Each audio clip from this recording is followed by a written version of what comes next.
മുസ്ലിം ലീഗിനെതിരെ NSS general secretary G Sukumaran Nair. കോൺഗ്രസിന്റെ മുഖ്യമന്ത്രി തീരുമാനം വഴിമുട്ടിയത് ഘടകകക്ഷികളുടെ സമ്മർദ്ദം മൂലമാണെന്ന് ജി സുകുമാരൻ നായർ. ആര് വന്നാലും സ്വീകരിക്കാൻ ഘടകകക്ഷികൾ തയ്യാറാകണം. ലീഗ് അടക്കമുള്ളവർ എന്തഭിപ്രായം പറയുന്നുവെന്നും ഇടപെട്ട എല്ലാ ഘടകകക്ഷികളും പ്രശ്നം വഷളാക്കിയെന്നും സുകുമാരൻ നായർ പറഞ്ഞു.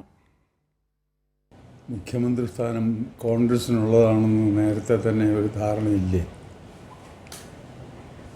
അവിടെ ഒരാൾക്ക് പകരം 3 പേരായി. അത്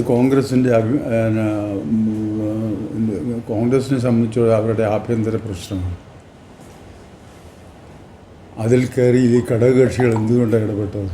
ആവശ്യമില്ലാതെ അവരുടെ ഇടപെടലാണ് ഇതിന് പ്രധാനമായും